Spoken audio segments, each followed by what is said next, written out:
Over a decade ago, R&R meant a 5-day escape from the mountains and the cold and the Chinese of Korea.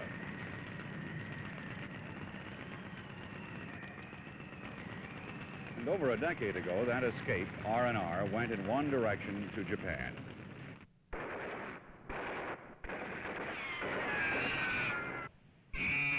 Now R&R is an escape from here, Vietnam.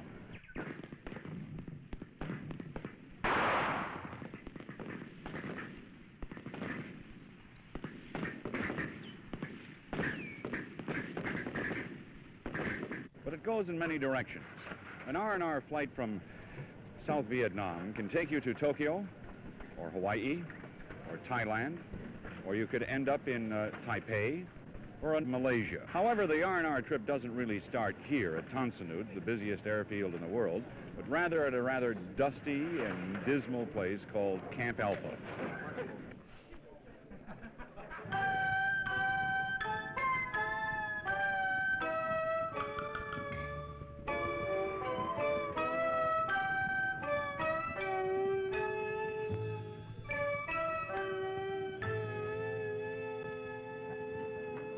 Camp Alpha is the staging area outside Saigon, where thousands of weary GIs from every combat zone in Vietnam wash off the mud and the sweat, put on fresh uniforms, and process out for 5 days leave.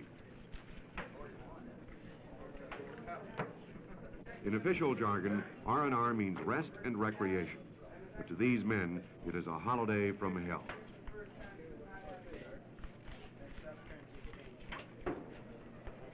After each man has spent at least 3 months in the swamp and jungle warfare of Vietnam, the R&R processing is routine, even boring. There are forms to fill out. U.S. military script must be changed into U.S. dollars. Boarding pass and ID card.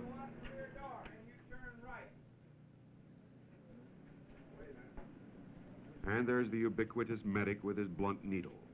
All right, you go out the door. If you have to see the medic.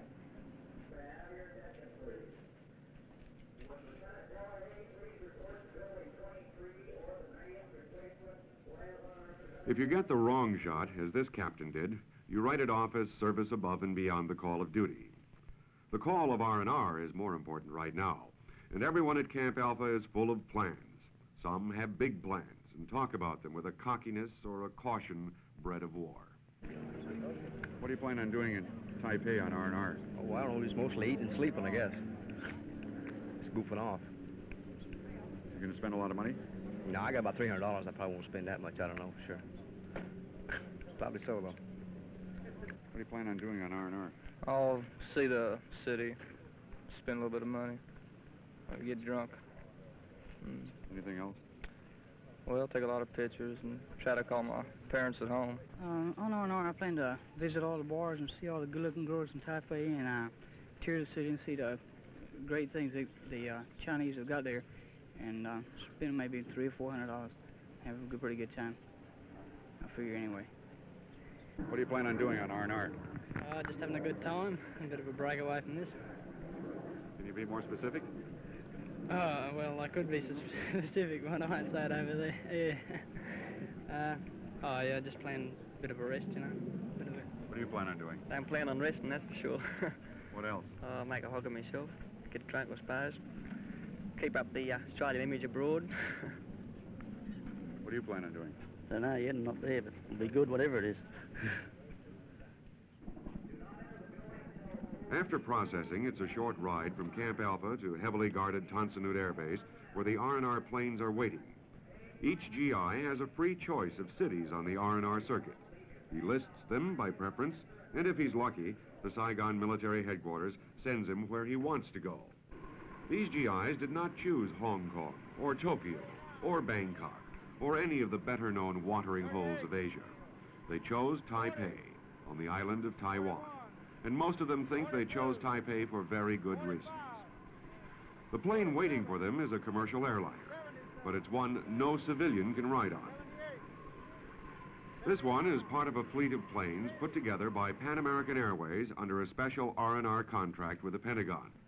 It is probably the world's largest commercial airline operation that is deliberately non-profit. Good afternoon, ladies and gentlemen. Welcome on board our flight 64S. On our flight between Saigon to Taipei,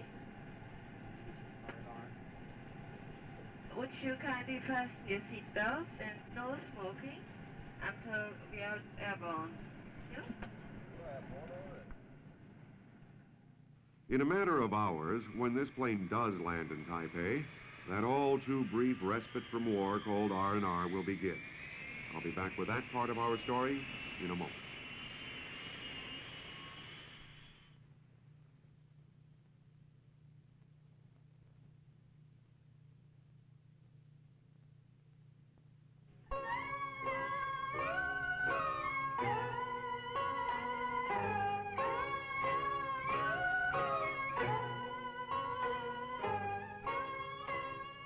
This is Taipei, Taiwan, the capital of nationalist China. It is off the beaten path for most American tourists, but in the past few months, Taipei has become a favorite R&R center for U.S. troops.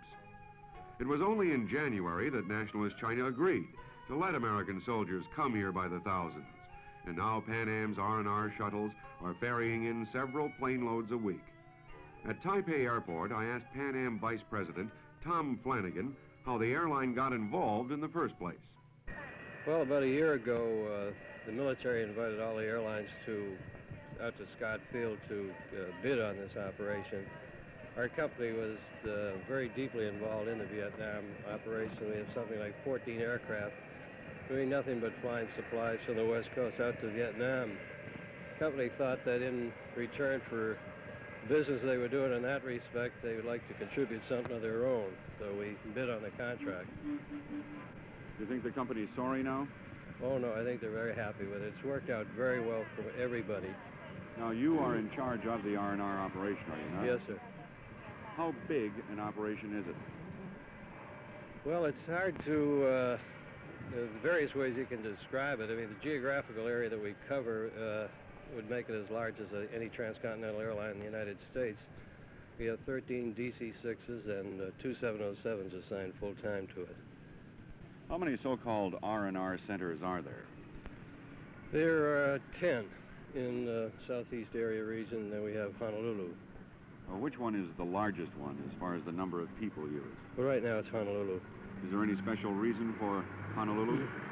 Well, I think the reason it's so popular right now is because the 25th Division, which is based in Vietnam, came from Honolulu originally, and a lot of those boys are going back to see their families and wives. Mr. Flanagan, considering the considerable size of the R&R program today, do you think it's reached its optimum size or will continue to grow? Well, no, it'll continue to grow as the troop strength in Vietnam goes up. It started out when we took it over in March. We carried 5,000 approximately in March to R&R sites. By the end of '66, we had carried a little over 100,000, and first 3 months of this year, we'll be carrying about 90,000. I think the projections for next year be in the vicinity of 400,000. That means that every man serving in Vietnam, apparently, is going to fly on a Pan Am plane on R&R. They're all entitled to, yes. After they're in the country 3 months, every man in Vietnam is entitled to an R&R. Well, considering all the money that Pan Am must be making on R&R, it is a success? Well, on that money bit, we're not making any money. The first 4 months, we did it for a total sum of $4, and we refunded to the government well over $1 million, which we got into the contract. After the first 4 months, we bid it on a no-profit basis, so there's no profit for Pan Am in it at all. Is there any intention to change that? No. Well, now you've mentioned 10 R&R centers now in use. Are there any plans for expansion? Well, they're always looking for new areas as the requirements go up. And they are currently looking for other spots in Southeast Asia and probably in the South Pacific. Can you be specific about their locations or not? Yes, we fly to Tokyo, Taipei, Hong Kong, Bangkok, and 3 places south that just soon not mentioned.